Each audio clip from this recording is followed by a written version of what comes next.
now we're going to move on from talking about membrane potentials and the different kinds of membrane potentials to talking specifically about what's going on in the nervous system. And we're going to start out here with talking about the basic anatomy of the neuron.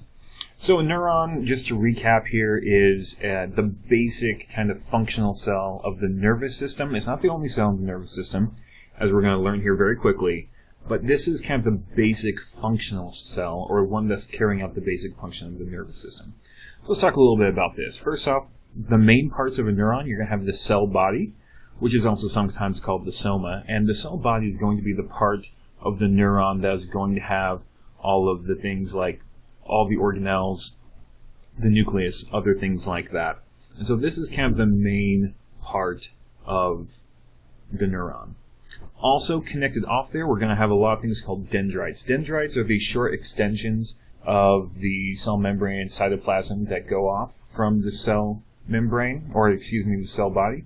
And they look kind of like little antennas or something like that. We're going to talk a little bit more about what they do here in just a moment, but the dendrites are another major part. And the other part that we have is the axon. Now this kind of acts as a kind of figuratively as a long wire that's going to go from one cell body all the way down to where the neuron's trying to conduct information to.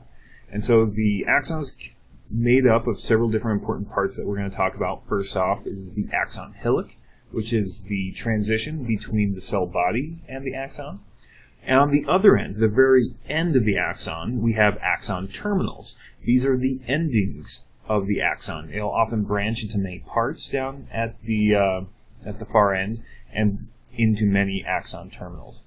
Also times, many axons are going to have things called collaterals. These are essentially separate branches of the axon. They'll branch off and go separate ways. So a lot of neurons will just have a single axon, but oftentimes these simple axons will be branching into collaterals as well. So let's go ahead and sit here and take a look at where these things occur. This is just, again, a cartoon of some simple cartoon axon. And this main part right here in the center, this is the cell body. You can see right here we have the nucleus here figured out. So this right here, this is the cell body, the main portion of this neuron. These shorter extensions here that are coming off the cell body here are the dendrites. So these are the short extensions that are coming off the cell body. And then this long extension down here, this is the axon. We're going to be talking a lot about the axon as we go on. So from the axon here, the major parts of the axon that we want to talk about are also the axon hillock, which is right here. And then also the axon terminals are here at this far end. Axon. Okay, that kind of went off there. But these are the axon terminals right here. Now, if we had some other kind of branch of the axon going off like this, down this way, going off to another location, this would be a collateral.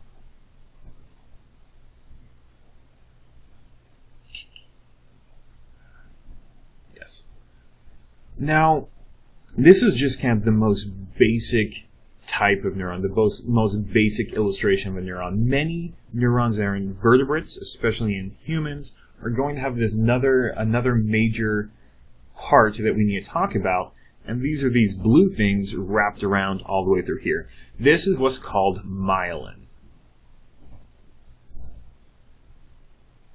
Myelin is this coating of lipids that is around the axon and is going to increase the membrane resistance of that axon. Now this is going to act a lot like insulation on a wire. So these myelin sheath, it's also called the myelin sheath, this myelin sheath is going to act like this insulation. It's going to prevent charges from leaking out of the axon. We're going to talk a little bit more about what's going on there in just a little bit.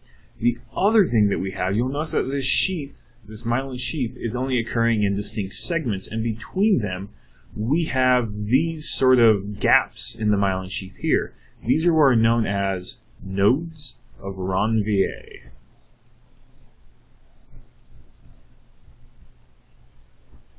And these are places in which the axon, the actual bilipid membrane of the axon, is exposed to the surroundings, unlike under the myelin sheath.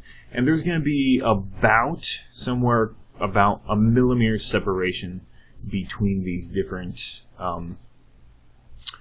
nodes of Neuron. Now, if we take a cross-section of this axon, where it has a myelin sheath, what you're going to see is actually the myelin sheath is created by another cell. And this other cell is going to create the myelin sheath by actually wrapping its own cell membrane around and around the axon to create all these essentially bilipid membranes around that axon, creating this thick kind of coating of lipids around this axon. And so you can see here we have actually a nucleus of some cell. And these cells that are going to be around this in the peripheral nerve system are these special kinds of cells called Schwann cells. In the peripheral nervous system, Schwann cells are the types of cells that are going to be wrapping themselves around the axon and creating this myelin sheath around the axons. Just kind of for an illustration, this is an actual micrograph of a myelin sheath around. So what we have here, this is actually the axon right through here. And all of these kind of striated looking wrappings around this is the myelin sheath. And what you can see here is actually the cell body of the Schwann cells up here, and you have the nucleus up there. Kind of looks like a goose head at that moment. Anyhow, so that is the beginning of the Schwann cell, and then it wraps itself around here inside the axon right here. This is actually a mitochondria, a cross-section of mitochondria there. So this is actually pretty close to the cartoon that I was showing you before is actually relatively close to what you'd actually see if you were to take a cross-section of a myelinated neuron. Now, outside the peripheral nervous system, this case is just slightly different. Instead of having Schwann cells that individually make one segment of myelin sheath, what we have is this other kind of cell, which is known as an oligodendrocyte. These oligodendrocytes, instead of being one cell wrapped around the axon as is in the peripheral nervous system, central nervous system, we have these oligodendrocytes that make these extensions of their bilipid membrane that then wrap around the axons of neurons, and those create the myelin sheath there. So in the central nervous system, just remember, it's slightly different than how it is outside the central nervous system. We have oligodendrocytes instead of Schwann cells, and they're going to be creating this myelin sheath in a slightly different way. Okay, so let's just recap here before we go on just really quickly about what's going on with this myelin sheath. First off, the myelin sheath is made up of lipids. And these lipids are coming from the bilipid membrane of another cell that is wrapping its own bilipid membrane around the axon of these neurons. In the peripheral nervous system, the PNS, these are going to be Schwann cells. And essentially you're going to have one cell that is entirely wrapping itself around these axons. In the central nervous system, so places like the brain and the spinal cord, these are going to be oligodendrocytes. And these oligodendrocytes, instead of the entire cell wrapping itself around, we're going to have extensions of the plasma membrane that are doing this. Also what we have is we have these gaps between these segments of myelin sheath, and these are known as the nodes of Neuron. And we have these gaps between these myelin segments, and these gaps are going to be 1 millimeter apart, more or less. That's going to actually vary quite a bit, but there's an important limitation on how far these can be apart, and we're going to talk about that again in just a few minutes. But let's back up and talk a bit more about what all these different parts of the cell are doing here.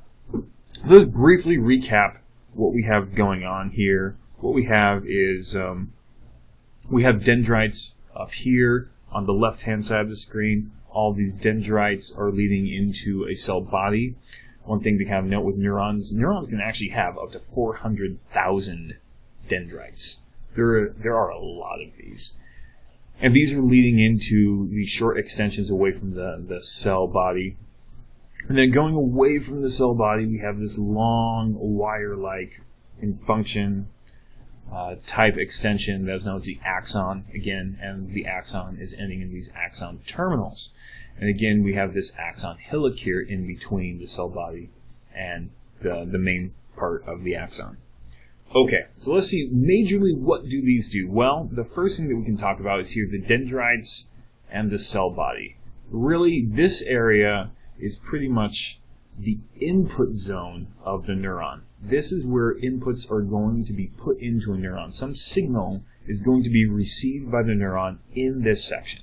This is where it has available to look at it. Okay, right here in this area, the axon hillock, is going to be what we could also call a trigger zone. And these aren't actually official terms. These are just kind of describing what's going on in these other sections. This is going to be a place where we actually trigger a signal down the axon, or it doesn't trigger an action potential down the axon. So this is essentially where it decides whether or not the input is going to trigger an action potential. I use decide in the most anthropomorphic sense. It's not really deciding anything. It's going to result in an action potential, or it's not. Or how many action potentials is it going to result in? Along the axon here is what we're going to call, for the moment, the conduction zone. This is where whatever signal that we had triggered here in the trigger zone is going to be conducted away from the cell body, away from this input zone, and then the action, or the axon terminals down here, are essentially going to be what we're going to call the output zone. This is where whatever signal reached here is going to be then output or transmitted to other neurons, perhaps.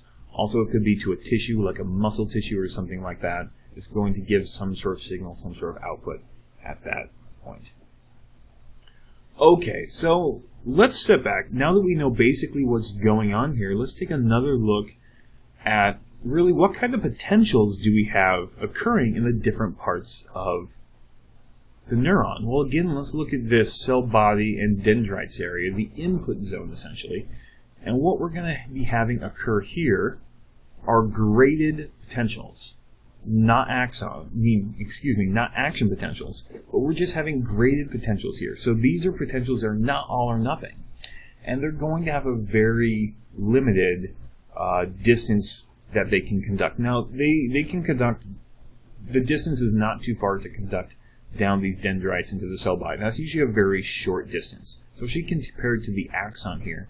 The axon, they can be really short, maybe 1 millimeter, but axons could actually be up to an entire meter in length. Entire meter. I mean, this could be going down half your body. So these are quite long, whereas the dendrites, pretty short. And we're going to have these graded potentials going down there, these not all or nothing potentials, traveling down the axons. What's going to happen here now is in the axon hillock is going to be a transition zone. And this is going to be a transition. Oh, let me go back. Excuse me. This is going to be I got an end there. Transition zone. And what's going to happen is all these graded potentials are going to essentially sum themselves. They're going to either add up in this transition zone, and then either they reach threshold potential and become an action potential down the axon, or they fail to become an action potential and nothing gets conducted down the axon. So that's what we have happening here in the axon hillock, is essentially this place where it transitions from graded potentials into action potentials, all the way down the axon and the rest of the way to the axon terminals. Then we're going to have action potentials down that distance. So down here, it's all or nothing. It's essentially a digital signal from that point on. It's like saying this cell body here in the dendrites, we're getting analog signals in.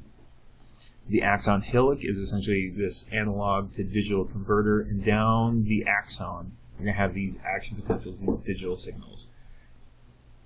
And that's essentially how we're breaking up the neuron in terms of what kinds of signals, what kind of membrane potentials are we getting across this. And this is going to become, as we talk about transmission and synapses, this is going to become more important. And we're going to come back to this again. But for the moment, let's just leave it there. And let's talk a little bit what's going on, what's happening with this myelin. So we're going to get some trigger of an action potential right here in the axon hillock. But what's going to happen is essentially this action potential is going to jump from node of RON VA, from node to RON VA, to node of RON VA. And what we have is we're going to have active conduction here in the nodes of RON VA, but we're going to have passive conduction in between these nodes of RON VA. And what this is called SALT, saltatory conduction.